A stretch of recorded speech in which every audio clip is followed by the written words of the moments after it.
Boxmaker. Avaa Inkscape ja valitse asiakirjan ominaisuudet. Laserin työstöalue on 600 x 400 mm. Sovita työstöalue ikkunaan.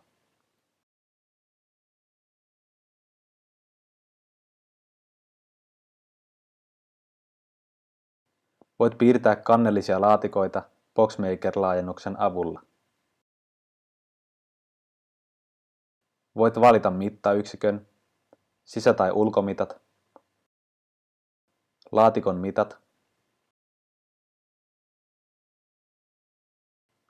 sormiliitoksen leveyden. Valitse tästä Fixed. Valitse materiaalin paksuus. Aseta laserin leikkausleveydeksi 0,35 ja välykseksi 0,01. Valitse mihin muotoon kappaleet asettuvat. Valitse kappaleiden väliin jäävän tilan leveys. Jos näyttöön ilmestyy kyseinen virheilmoitus, muuta sormiliitoksen leveyttä isommaksi. Voit siirtää kappaleita.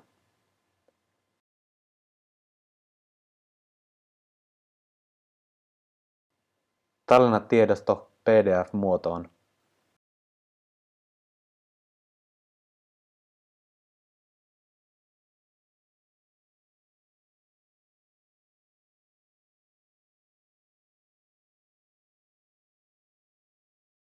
Seuraavaksi avaa Corel Draw ja tuo tiedosto ohjelmaan.